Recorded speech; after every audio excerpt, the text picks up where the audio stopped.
말씀은 마가복음 11장 11절부터 14절 그리고 19절부터 25절까지 이른바 무화과나무 저주 사건입니다. 무화과나무 저주 사건인데 11절에서 14절까지 말씀을 찾으시고요. 본문 말씀만 찾으시죠. 11절 14절 말씀과 함께 합독합니다. 예수께서 예루살렘에 이르러 성전에 들어가사 모든 것을 둘러보시고 때가 이미 저물매 12 제자를 데리시고 베다니에 나가시다. 이튿날 저희가 베다니에서 나왔을 때에 예수께서 시장하신지라 멀리서 잎사귀 있는 한 무화과 나무를 보시고 혹 그 나무 위에 무엇이 있을까 하여 가셨더니 가서 보신즉 잎사귀 위에 아무것도 없더라. 이는 무화과의 때가 아님이라. 예수께서 나무에게 일러 가라사대 이제부터 영원토록 사람이 내게서 열매를 따먹지 못하리라 하시니 제자들이 이를 듣더라. 그래서 먼저 이 말씀은 예수님께서 무화과 나무를 저주하는 내용이 나옵니다. 그래서 내용이 예수님께서 이제 지금 이 시기가 이제 주님께서 예루살렘에 다음에 6월절날 입성하시면 십자가 사역을 감당해야 될 그런 마지막 그 예루살렘 입성의 직전입니다. 그때 이제 주님께서 성전에 들어갔다가 다시 나오시면서 이제 성전 문 입구에 그러니까 무화과 나무가 있었던 모양입니다. 예수님께서 많이 시장하셨다고 하죠. 그래서 이제 그 무화과 나무가 잎사귀가 많이 무성하니까 꼭 잎사귀가 무성하니까 무슨 열매가 있을 것 같아서 가까이 가보시니 거기에 아무 열매가 없는 겁니다. 그래서 그거 당연하죠. 13절에 이는 무화과의 때가 아닙니다. 예수님께서 바로 이때가 지금 4월경 6월절 직전이니까 4월경쯤 되는데 원래 무화과 열매는 6월달에 연다고 합니다. 그러니까 한 2개월 정도 빠르니까 무화과 열매가 맺힐 때가 아니죠. 계절상으로. 그러니까 당연히 열매가 없는 것은 당연한데 아무튼 때가 아니기 때문에 무화과 열매가 열지 않은 것인데 주님께서 14절에 무서운 말씀을 하죠.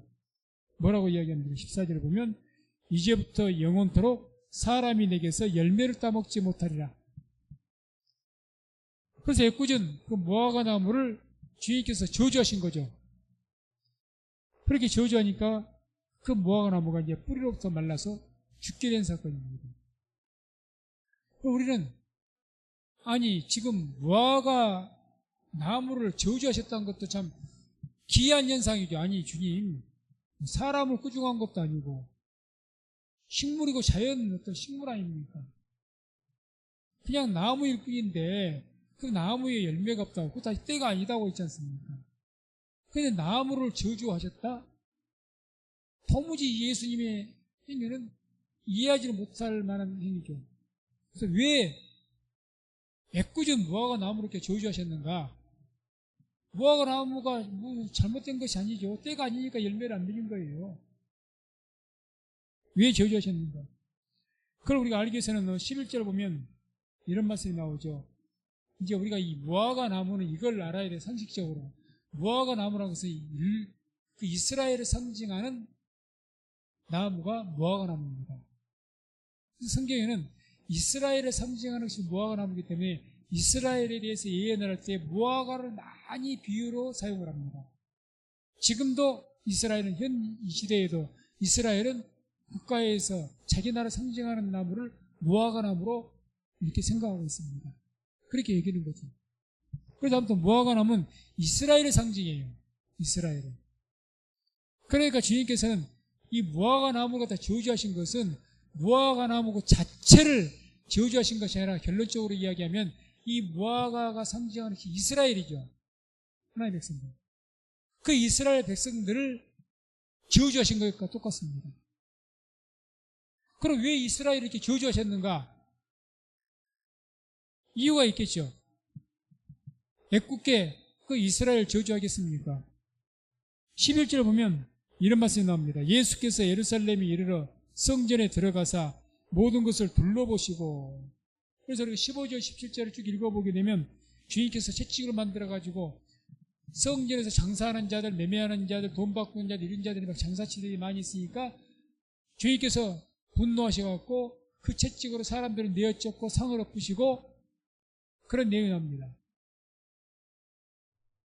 그러니까 지금 주님께서 그 성전을 한번 둘러보시고 그런 모습을 보신 거예요. 그런 모습 보시고 지금 예루살렘의 상태, 이스라엘의 그 신앙의 상태, 백성들, 하나님의 백성들, 그 백성들의 신앙, 성전을 보니까 이러니까, 성전을 보니까 이러니까.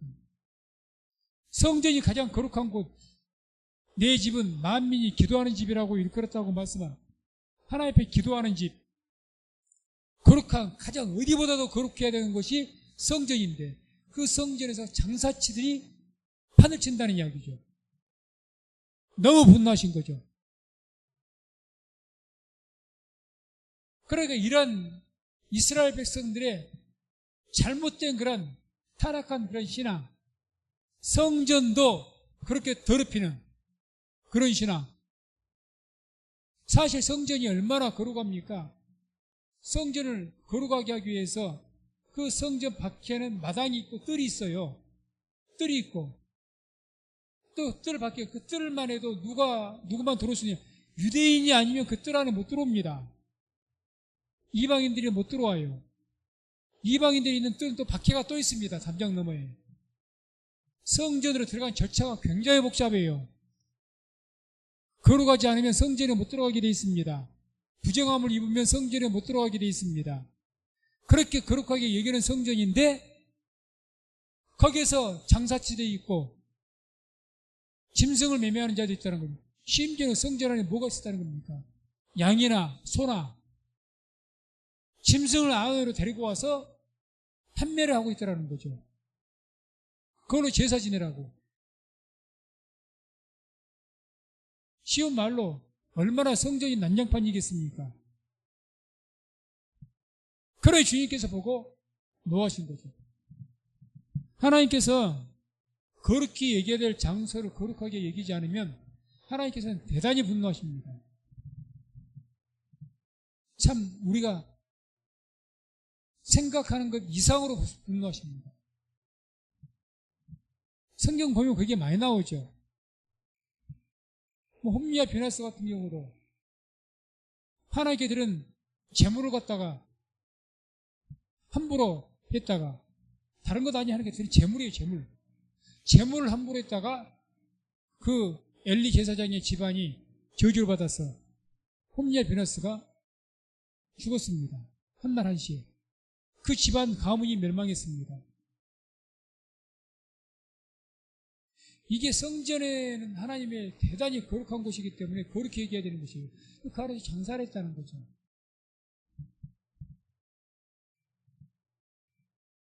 우리가 오늘날 교회가 성전인 줄로 믿습니다. 그래서 제가 이제 이 말씀을 옛날에 전하면서 우리 교회에서 그때 막 이제 어떤 분을 통해서 교회에서도 이렇게 어떻게 하는 게 인계돼가지고 물건 가지고 좀 팔아서 그 수익을 남겨가지고 성경으로도 쓰고 그렇게 하자는 이야기가 잠깐 돌았던 때가 있습니다. 그때 제가 이야기했어요. 선교하지 마시고 아예 그런 거 하지 마십시오. 차라리 선교하지 마십시오. 그냥 교회에서는 성도들끼리 모이면 기도하고 예배드리고 언제나 봉사하고 여기 말하지 봉사한다는 걸 빙자로 해서 바자회를 하는 거 수익을 만들어서 반드시 교회들마다 그래갖고 문제가 많이 생깁니다. 반드시 많이 생깁니다. 그건 올바른 모습이 아니에요. 하나님 기뻐하지 않습니다. 아무튼 성전이 이러는데 그렇게 되니까 주님께서 분노하신 거죠. 그러니까 그런 것들을 이 잎사귀만 무성해요. 무화과 나무가 열매는 없어요. 그러니까 꼭 의의가 연상되니까 이 무화과 나무는 이스라엘에 상징한다니까요. 이스라엘의 현재 상태, 영적인 상태의 모습을 보신 거예요. 열매가 없는 이스라엘 영적 상태. 오늘날 성도들이 하나님 믿고 예수님 믿고 교회를 나가는데 하나님 보실 때 열매가 없어. 예수님이 뭐라고 그러시는 거예요? 열매가 없는 것은 찍어서 불에 던질 것이라 했거든요. 열매가 없는 거예요, 열매가. 그러니 극렬하게 분노하신 겁니다. 나무가 문제가 아니라 나무가 상징하는 것이 이스라엘이기 때문에 그 이스라엘에서 극렬하게 분노하신 거죠.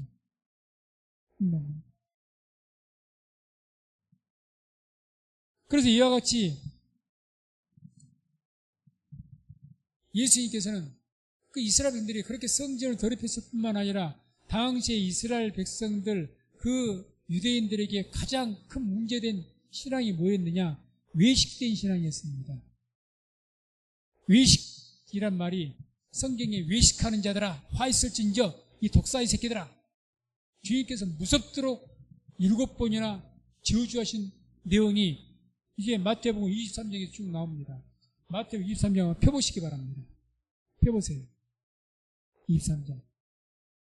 외식된 신앙이 얼마나 주님께서 싫어하시고 미워하시고 저주하신 것인지 그 말씀 보면 나옵니다. 특히 외식된 23장 마태복음 13절부터 보겠습니다. 13절부터 마태복음 23장 13절부터 외식이란 말은 본뜻은 연기 배우라는 겁니다. 다시 말해서 하나님 믿는 기도도 하고 예배도 드리는데 그게 하나님을 향하여서 하는 것이 아니라 사람에게 보이기 위해서 하는 것이 외식된 신앙입니다. 그러다 보니까 이때 당시에 바리새인들이나 이 사람들이 사람들이 자기를 예배드리는 모습, 기도하는 모습 보고 저분은 정말 믿음이 좋으신 분이야, 거룩한 분이야, 이런 어떤 칭찬과 좋은 소리 듣기 위해서 유대인들에게 3번의 기도의 시간이 있습니다. 네. 그 기도 시간만 되면은 자기 집에서 기도 혼자서 해요. 성경에 예수님이 뭐라 그래요? 오히려 골방에서 기도해라 했거든요. 골방에서. 일부러 시장 같은 데 간답니다. 사람이 많은 곳에, 광장이나 사람들이 많이 다니는 곳에 딱 기도 시간에 거기서 거룩하게 손 들고 긴 옷을 입고 기도하기를 좋아했다. 이런 내용이 나와요. 내가 이렇게 거룩하게 기도하는 모습은 누군가에게 나를 좀 보라는 이야기죠. 내가 성전에 올라가서 시간만 되면 성전에서 예배드리는 것, 이런 것들 남들에게 보이게 이렇게 그 기도를 하든지 헌금을 해서 하나님을 섬기든지 예배를 드리든지 뭘 하든지 간에 항상 이 외식된 자들은 하나님이 아니라 사람에게 보이기 위해서, 이게 외식된 신앙입니다. 이게 그때 당시에 아주 팽배했어요.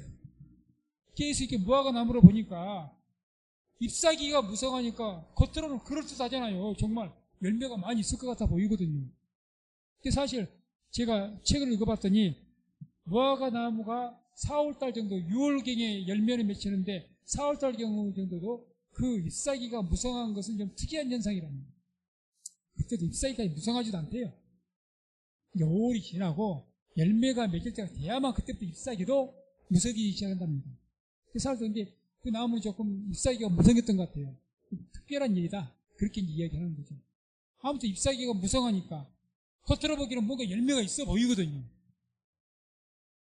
그런데 없어. 그러니까 꼭 지금 이스라엘 백성들하고 똑같은 얘기예요. 겉으로 보니까 외식된 신앙으로 뭔가 정말 잘 믿는 것 같아. 주님 나는 이것도 했습니다. 저것도 했습니다. 이것도 했습니다. 성전이 거룩하게 나서 기도도 하고 정말 유창하게 기도도 잘하고 찬양도 잘하고 뭣도 잘하고 다 잘한 것 같아. 그런데 그 마음의 신앙의 그 마음의 중심이 하나님께 있는 것이 아니라는 거죠. 그게 외식이죠. 외식. 오늘날도 그런 경우가 많습니다. 그런 경우가 많아요. 하나님을 바라 하나님을 향하여서 내 마음이, 이 신앙은요 남편하고도 관계에도 상관이 없는 것이고 자식하고 내가 하나님을 믿는 겁니다. 하나님과 나의 1대1이에요. 1대1. 누구도 필요 거기 끼일 사람, 그 중간에 끼어있는 사람이 없어요. 누구도 중간에 못 낍니다. 목사도 거기에 못 끼는 거예요. 이게 신앙은 하나님과 나의 1대1 관계예요. 1대1 관계.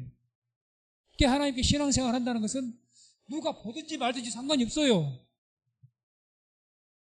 누가 안 본다고 해서 기도 안 하고, 누가 본다고 해서 하고, 누가 보니까 예배 드리고, 누가 알아주니까 예배하고, 누가 알아주니까 섬기고, 그게 외식이죠.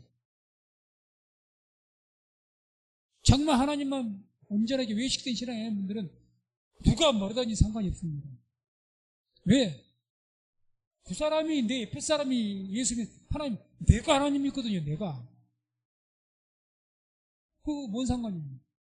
외식된 신앙이야, 참된 신앙은 그게 연연하잖아요.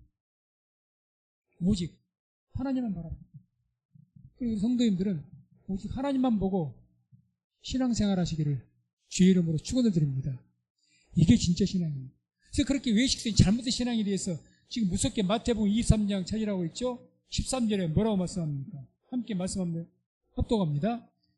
화 있을진저 외식하는 서기관들과 바리새인들이여, 너희는 천국 문을 사람들 앞에서 닫고 너희도 들어가지 않고 들어가려 하는 자도 들어가지 못하게 하는도다. 무슨 말입니까? 외식된 신앙, 그런 사람들이 교회가 많이 있으면요, 뭡니까? 너도 천국에 못 들어가고 구원 못 받고 다른 사람도 구원 못 받게 회방한다는 거죠. 꼭 그런 사람들이 교회 성도 초신자들 시험 들게 만듭니다.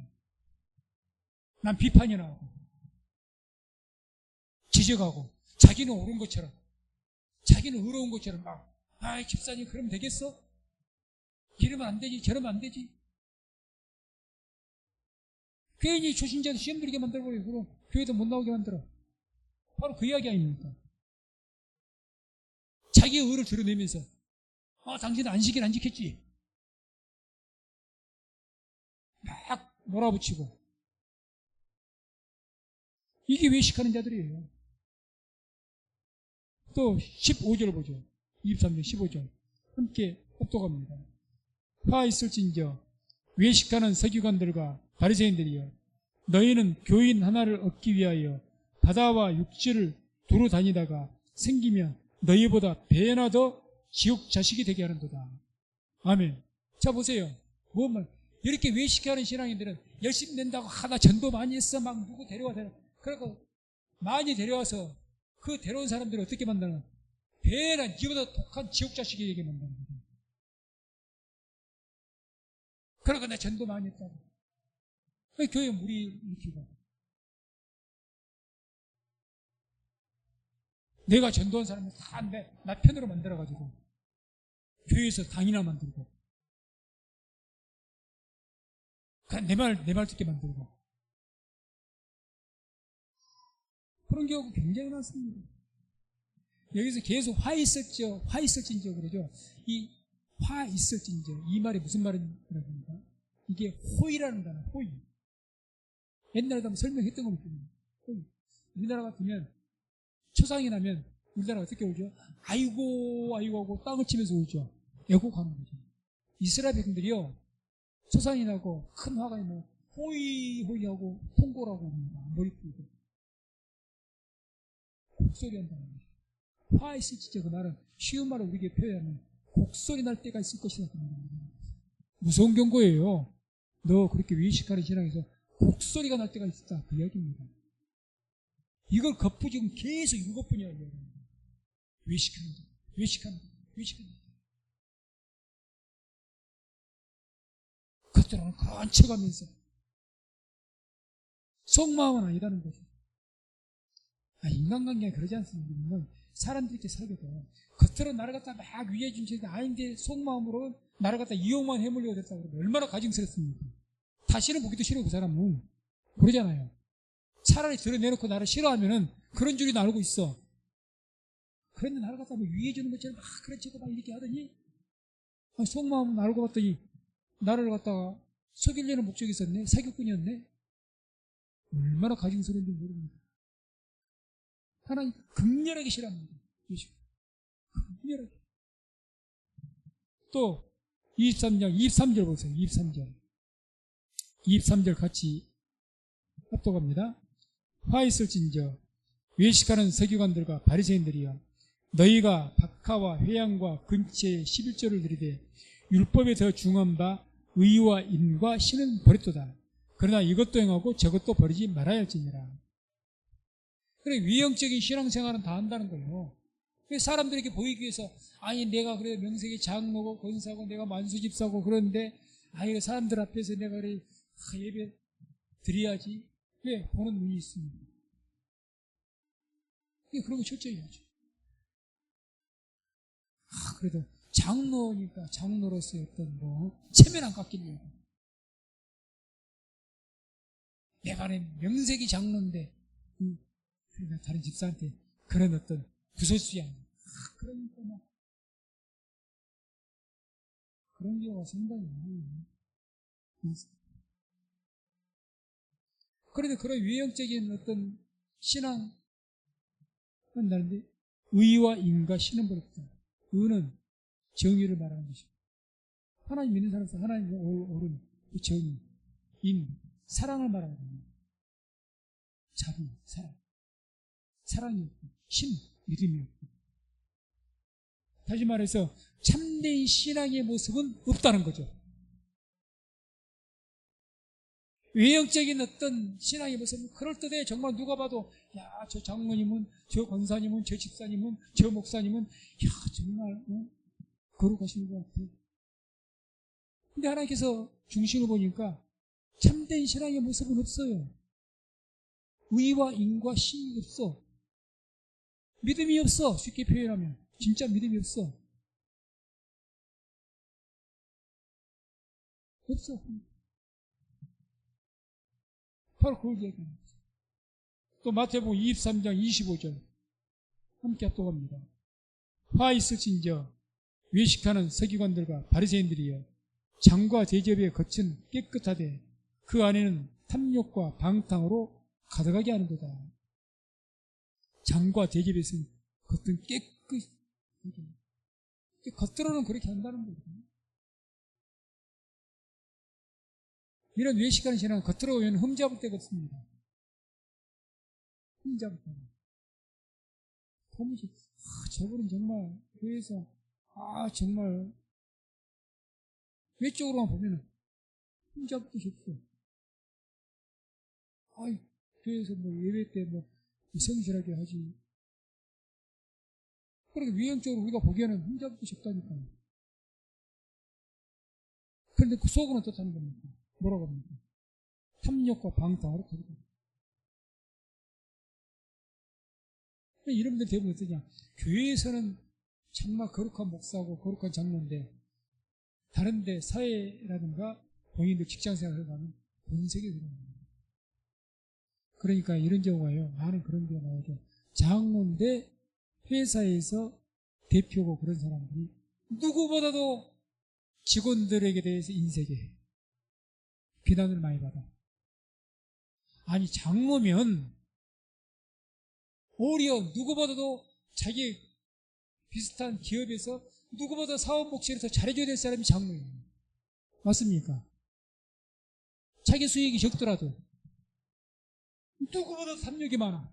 욕심이 많아. 교회에서는 헌금을 많이 해. 그럼 목사님 박수 쳐주지. 성도들이 박수 쳐. 우리 장로님 대단하십니다. 그래 주니까. 사도행전에 나오지 않습니까? 아나니아와 삽비라. 왜 이들이 재산을 바치려고 했습니까? 성도들이 알아주니까 칭찬해 주니까 그러니까 속에다가 저주를 받아서 직사했잖아요. 외식이거든요. 외식. 이게 하나님께서 우리가 구약성경에서 우상숭배에 대해서 무섭도록 이야기하시고 신약성경도 마찬가지입니다.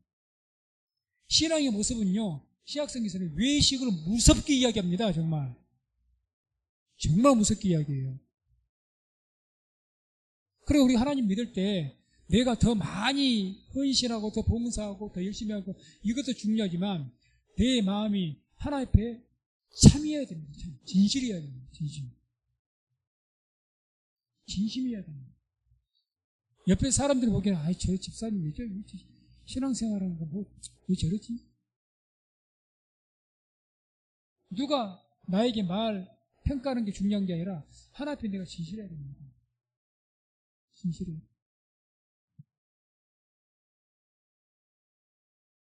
마태복음 23장 29절 30절 함께 합독합니다.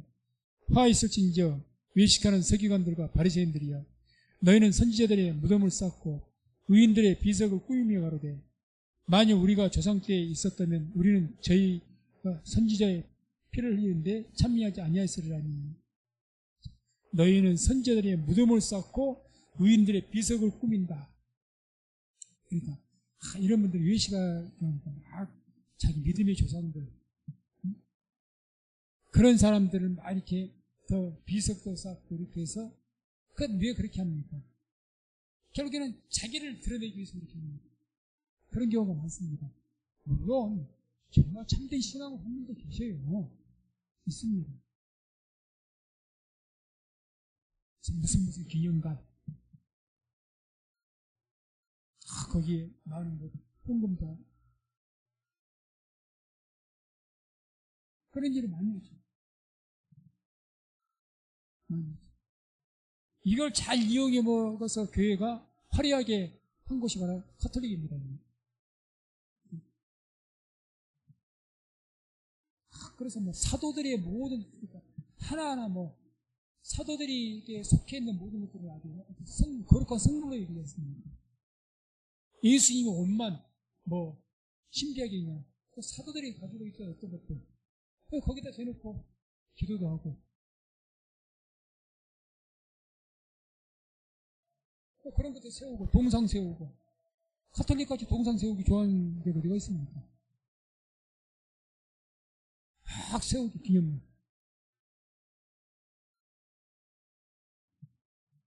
그럼 왜 외식하는 신앙이니까. 그래서 이 외식하는 신앙은 말씀을 정리하면 믿음이 하나님을 향한 믿음이 아니라 사람을 향한 믿음입니다. 나를 드러내기 위한. 그래서 모든 것을 열심히도 하고 더 많은 것도 하고 더 이렇게 하는 거죠. 그래서 항상 이런 신앙에 대해서는 주님께서 대단히 가증스럽게 얘기하고 무섭도록 경고한다는 거, 이걸 잊지 않아야 될 겁니다. 다음에 이제 19절에서 21절 보면 19절 21절 마가복음 11장 19절에서 21절 읽겠습니다. 함께 말씀을 찾으셨죠? 마가복음 11장 19절 정신 차리시고, 마가복음 본문이 마가복음 11장입니다. 11장 19절에서 21절 함께 합독합니다.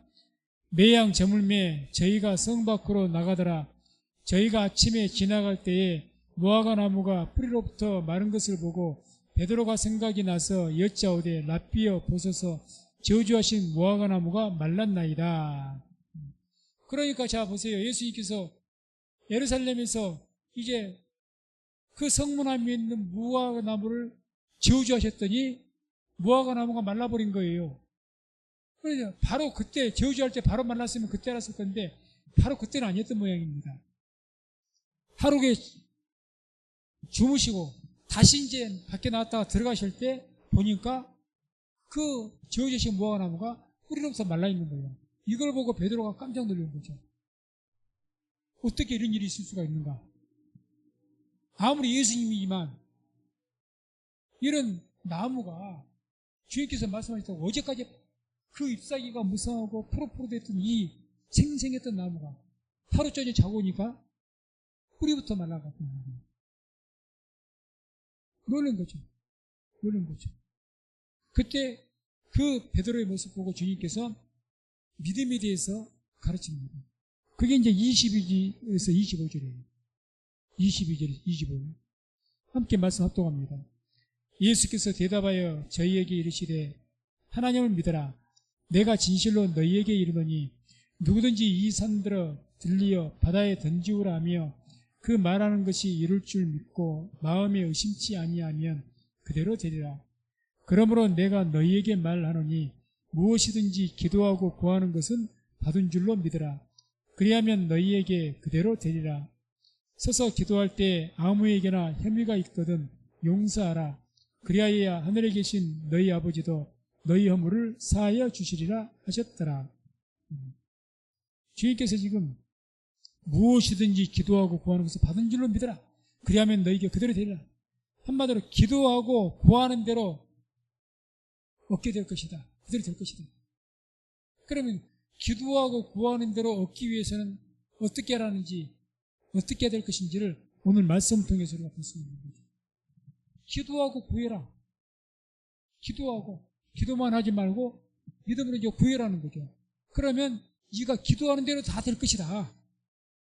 그렇게 되기 위해서 어떻게 하라고 지금 요구하시는가? 그 첫 번째가 바로 하나님을 믿으라고 합니다.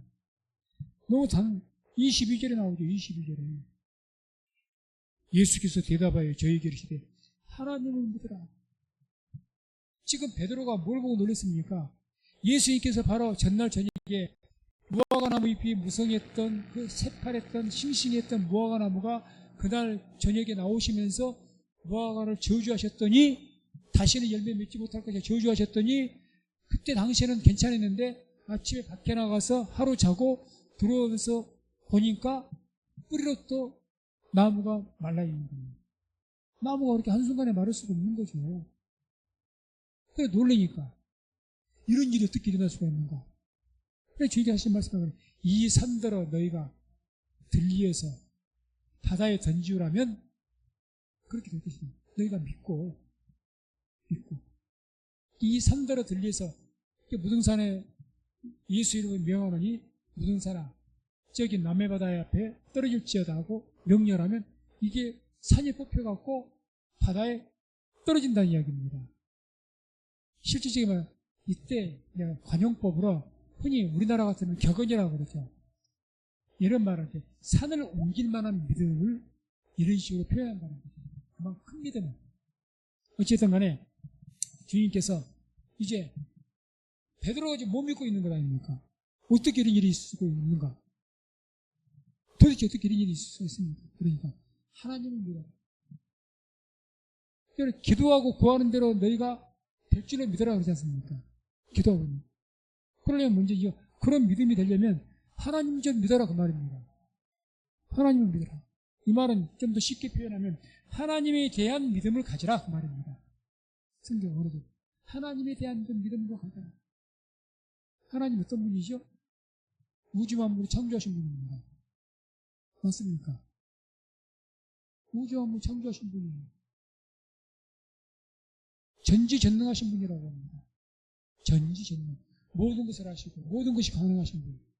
그러면 하나님만, 성경에서 말씀하신 그 나타난 하나님만 확실하게 믿으면 무화과 나무가 뿌리부터 마른 것이 무슨 큰일입니까?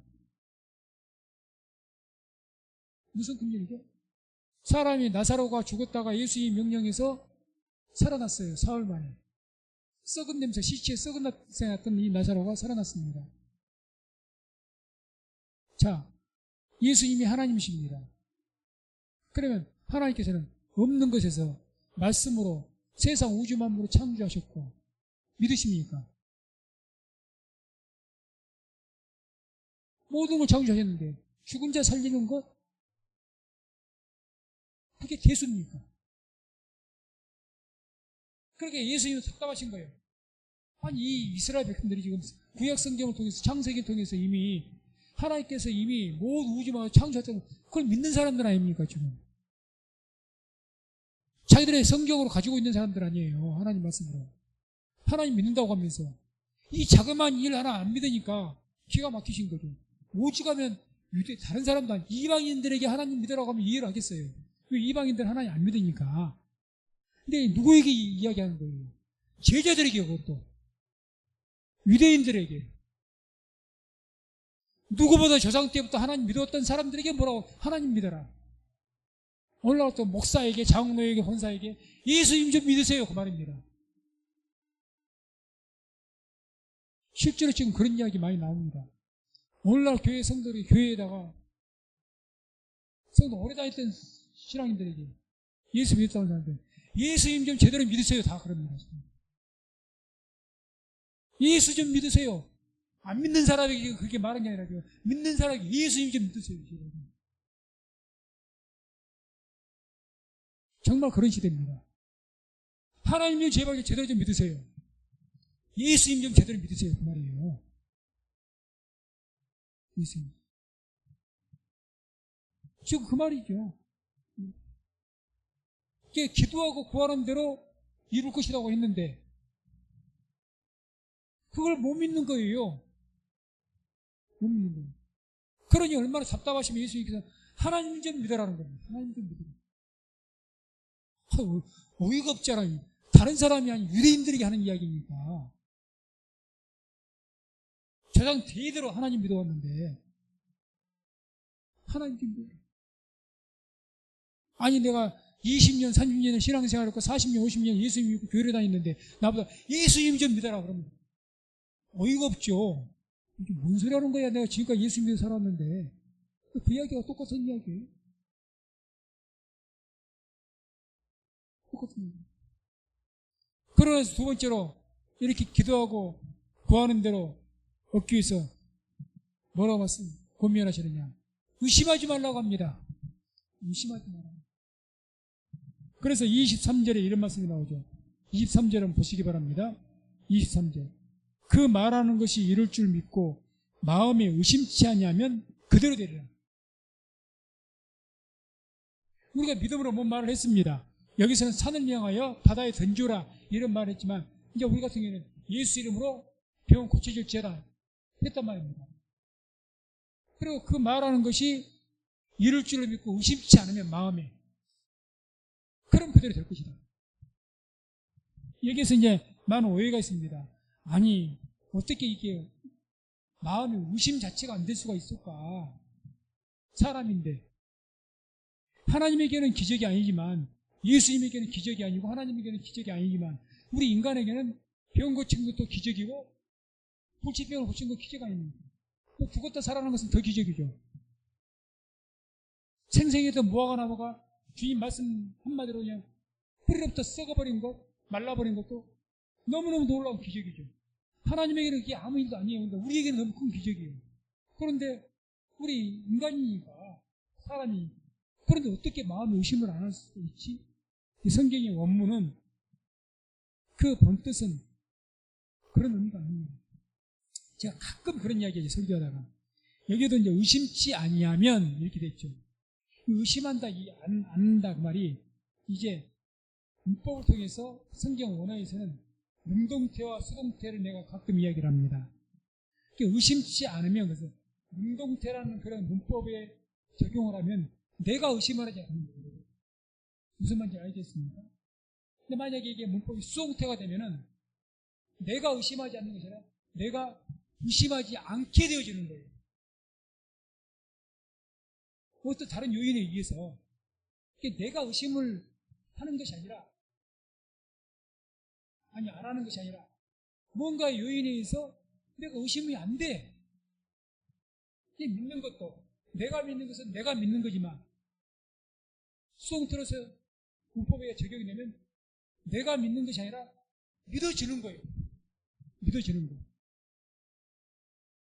믿음이라는 것은 성경에서 에베소서 보게 되면 은사입니다. 하나님께서 주신 거예요. 정확하게 성경 본뜻에서 표현하면요. 우리가 믿는 것이 아니라 믿어지는 겁니다. 가만히 생각해 보세요. 내가 예수를 믿는 것 같습니까? 아니요. 믿어지는 겁니다. 옛날에는 다 거부했는데 어느 순간 내가 하나님 은혜를 입고 믿음의 은사를 받다 보니까 주님을 영접하다 보니까 믿어지는 거예요. 옛날에 부활, 심판, 코웃음을 쳤습니다. 그런 게 뭐가 있어? 천국, 지옥, 코웃음을 쳤습니다. 그런데 어느 순간 예수님을 영접하다 보니까 그리고 하나님께 영접하는 자에게 뭘 주십니까? 믿음을 은사로 주시거든요. 그런 믿음을 은사로 내게 주시니까 이제는 성경 말씀들이 그 반응이 없고 믿어져요. 그냥 설명은 못하겠는데 믿어지는 거예요. 이게 더 귀하게요. 의심치 않는다는 것은 의심이 안 되는 거예요. 의심이. 자, 예수 이름으로 병이 있습니다. 죽을 병에 걸렸어요. 암병에 걸렸어요. 그런데 내가 기도하다가 하나님께서 믿음의 은사를 주시오. 이건 하나님께 고치시겠다는 믿음이 오는 겁니다. 그럼 뭐가 내 안에 의심이 없어져요. 마음에 의심이 되지 않으면 내가 예수를 명하느니 무슨 병, 이런 암병은 떠날지어다, 고쳐질지어다. 그렇게 선포하고 나서 내 마음에 의심이 전혀 없어지네. 정말 믿어지네. 정말 병이 고쳐질 것 같네. 그런 믿음이 생긴다는 거예요. 그럼 그대로 된다. 잘 생각하십시오. 믿음의 능력이라는 거예요. 사람이 힘으로 믿음의 능력이 나타나는 것이 아니라 하나님께서 내게 은사 주시고 하나님께 능력을 주셔서 그렇게 되어지는 겁니다. 아무리 영적으로 충만한 목사라도 내가 손을 얹어서 병 고치는 것이 아니고 하나님께서 그 믿음으로 손을 얹어서 기도할 때 하나님께서 목회자를 통해서 또는 그 환자를 통해서 믿음을 주시는 거예요. 내가 이 기도를 받으니 내가 이제 기도 받으니 나을 것 같네. 그러니까 나아지는 겁니다. 장경동 목사님 아시죠? 장경동 목사님이 워낙에 말씀 잘해요. 또 초신자들 잘 듣기 위해서 아주 쉬운 말을 재밌게 잘하신 분이잖아요. 이분이 자기 교회에서 중문교회 자기 새벽 기도회가 끝나고 나서 이 목사님 스스로 고백한 말이 설계시거든요. 뭐라고 하냐면 자기도 사실은 뭐 기도에서 나왔고 귀신 따라 목사라도 거기 얼른 안 믿어지더래요. 그래서 한 번도 교회에서 그렇게 해본 적이 없다는 거예요. 본인이 안 믿어지는데 어떻게 하겠어요. 그런데 새벽 기도 하는데 어느 자매 하나가 새벽 기도 끝났는데 와갖고 막 나오더래요. 그러니까 목사님 내가 이런 병이 있는데 저 안수 기도 좀 해주세요. 이 장경동 목사님이 자기가 그런 거 싫어한대요. 그래서 아이 그냥 앉아서 알아서 기도하라고 알아서 기도할 테니까 자매님 그래서 기도하세요. 기도할게요. 그랬더니 이 자매가 새벽 기도 때 나가고 목사님 안수 기도 해주세요. 하도 졸라대니까 할 수 없이 못 이겨가지고 목사님은 안 믿어졌대요. 그래서 기도했다는 거예요. 병이 나았다네요. 병이 나았다는 거예요. 누구의 믿음 때문에? 자매의 믿음 때문에. 이 자매는 지금 우리 목사님한테 내가 기도받으면 내가 나을 것 같아. 이 믿음이 오늘 왔다는 이야기지. 그러니까 뜨거운 마음으로 목사님이 막 이 핑계대고 제 핑계대면서 안수 안 해주니까. 새벽 기도 때문에 나가갖고 목사님 날 안수해 주세요. 안수해 주세요. 목사님 기도 좀 나을 것 같아요. 목사님의 믿음이 아니라 그 자매의 믿음은 나와버린 겁니다. 그렇게 예수님께서 그냥 내 믿음이 너를 구원했다. 내가 믿어지면 나아지는 거예요. 내가 믿어진다는 것은 하나님께서 믿어지게 하시는 것이 내가 믿는 것이 아니라는 거죠. 그러니까 능동태 수동태 이야기하는 겁니다. 이것이 여기에만 있는 것이 성경 곳곳에 나옵니다. 수동태 믿음에 대해서. 저도 예전에 전도서 때까지만 해도 내가 잘 믿는 것인 줄 알았어요. 내가 믿는 것인 줄 알았어요. 안 들어요. 믿어지는 겁니다. 하나님, 그게 은혜죠. 왜 모든 것이 은혜라고 합니까? 내가 노력을 해서 믿는 것이 아니면 모든 것이 은혜가 아니라 내 공로도 있잖아요. 내가 열심히 했기 때문에 믿었으니까. 그게 아니고 하나님께서 믿음의 은사 안 주시면 절대 못 믿습니다. 절대 못 믿어요. 믿어주는 거죠. 여기도 마음의 의심이 안 되는 거예요. 내가 기도한 대로 될 것이라고 전혀 의심이 안 돼. 그러고 그대로 된다는 거죠. 그럼 우리는 기도할 때 언제까지 기도해야 되겠어요? 내 마음에 의심이 안 될 때까지. 내가 뭔가를 위해서 기도한단 말입니다. 내 자녀를 잘 되게 해주세요. 내 병 낫게 해주세요. 우리 교회가 어떻게 되게 해주세요. 그럼 언제까지 기도해야 됩니까? 내가 기도해놓고 아직 믿음이 안 오면요. 내가 기도해놓고 사실 내가 안 믿어져. 아직도 마음이 불안하고 저도 지금 그러거든요. 은혜가 될 때야 확신이 생기지 안 그럴 때는 기도한다고 될까? 그런 마음이 있어요. 근데 언제까지 기도해야 됩니까? 믿음의 은사를 줘서 믿어주기까지. 그때가 있단 말입니다. 그때가 있어요. 저도 경험해왔죠. 그때가 있어요. 어제까지만 해도 이건 뭐 될 것 같지 않은데 어느 순간 갑자기 믿어져요. 제가 대표적인 중간에 지금 제가 나라와 민족을 위해서 우리 교회가 기도하죠. 꽤 오랫동안 기도했죠. 몇 년간은 4, 5년 기도한 것 같은데 처음에 이 기도를 시작했을 때요. 내가 기도해놓고 기도하니까 주일날 이제 우리가 나라와 민족을 위해서 오늘도 기도하겠지만 기도하지 않습니까? 처음에 기도할 때는 한 몇 개월 가나 어떤 생각이 든지 아십니까? 감동이 돼서 이 기도를 시작했는데 왜 우리가 제사장의 나라에 그 사역을 감당해야 되니까 나라와 민족을 위해서 기도해야 되지 않겠습니까? 의무감을 가지고 기도한 선포했는데 내가 기도해놓고 내가 좀 속으로 조금 웃었어요. 참 우리가 이 적은 교회 주제에 무슨 나라와 민족식이나 기도하냐. 교회나 위해서 기도해라. 내 스스로 그런 마음이 들어요. 뭔 나라와 민족식이나 찾냐. 이 앞길이나 찾지. 그게 얼마나 나를 갈등을 시켰는데 이 하다가 좀 중단하고 그냥 특별한 기도회 때만 하고 그냥 주일 예배 때는 그냥 중단할까? 별 생각이 들었습니다. 계속 기도해 왔잖아요. 요 근래는요 거의 확신이 생깁니다. 이제는 확신이 생겨요. 나라와 민족에 대한 기도를 하면 우리나라가 통일될 것, 지금이 저도 때가 임박했다는 것이 이제 막 하나님께서 그런 감동을 주시고 이게 이제 믿어지기 시작하는 거예요. 하시겠구나 하고 곧 일어나겠구나 이 일이. 그렇게 해야지. 그렇게 해야지. 하나님께 내게 믿음의 은사를 주셔갖고 믿어지기까지 내 기도가. 그래서 기도가 힘든 겁니다. 한 번, 두 번 했다고 그냥 기도가 확 돼버리면 그건 누가 못하겠어요. 뭐 오늘 한번 악을 한번 빽빽 쓰고 방언 기도했다고 확 모든 기도한 대로 돼버리면 얼마나 좋겠습니까? 그렇죠. 그러나 그 부르짖는 기도를 통해서 계속 그래 쉬지 말고 기도하라는 거예요. 한 번 기도해도 될 것 같으면 뭐 쉬지 말고 기도해요. 문제가 있을 때만 기도하면 되지. 근데 쉬지 말고 하라잖아요. 왜? 믿어지기까지. 언제 믿어지게 될지 나도 모르죠. 무슨. 하나님의 때. 하나님의 때가 되었습니다. 하나님 구원 바라봅시다. 믿어지기까지.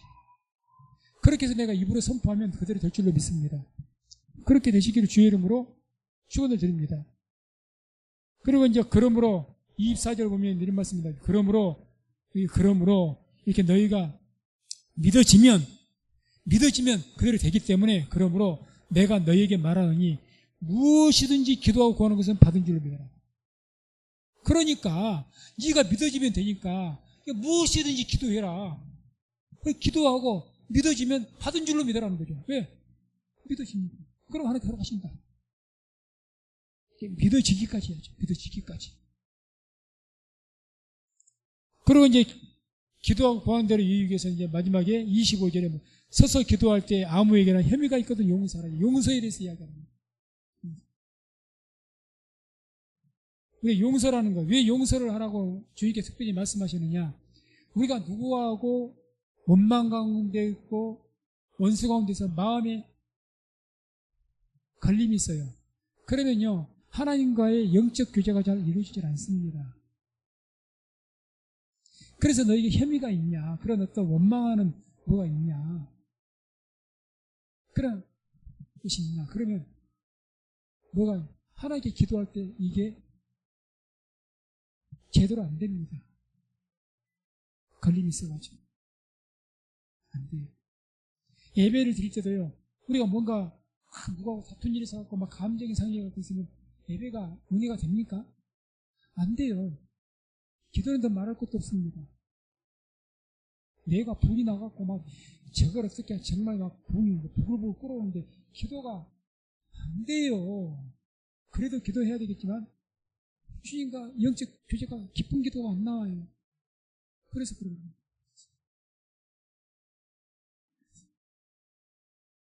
그래서 마태복음 5장 23절 24절 보면 이런 말씀이 나오죠. 함께 앞에 띄었으니까 보시기 바랍니다. 함께 합독합니다. 그러므로 예물을 제단에 드리다가 거기서 내 형제에게 원망을 들을 만한 일이 있는 줄 생각나거든 예물을 제단 앞에 두고 먼저 가서 형제와 화목하고 그 위에 와서 예물을 드리라. 하나님께 헌금할 때도 어떻게 하라는 겁니까? 이 형제하고 원망 들을 만한 일이냐? 싸웠냐?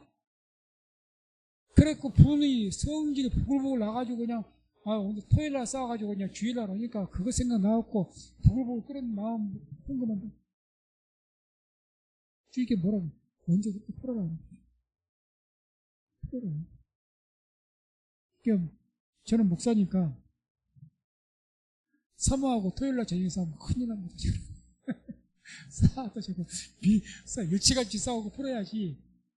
하루 전날 싸웠고 마음이 막 분이 이렇게 나 있으면 말씀도 준비가 안 되고요. 진짜 그래요. 얼마나 힘든지 모릅니다. 제가 요즘에는 지금 몸이 좀 많이 약해져가지고 토요일 날에 항상 제가 토요일 날에 교회에서 나름대로 자면서 철야는 아니고 좀 기도하고 이렇게 교회 잤거든요. 요즘에는 그렇게 못하고 있습니다만 일부러 그렇게 했던 이유가 있어요.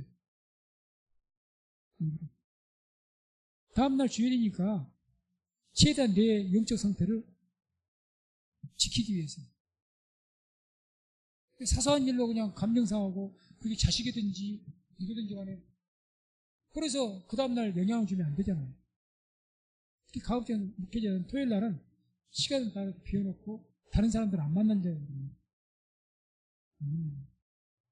할 수만 있으면 그냥 토요일 날은 기도하고 말씀하고 얘기만 막 몰입하려고 몸부림을 치죠.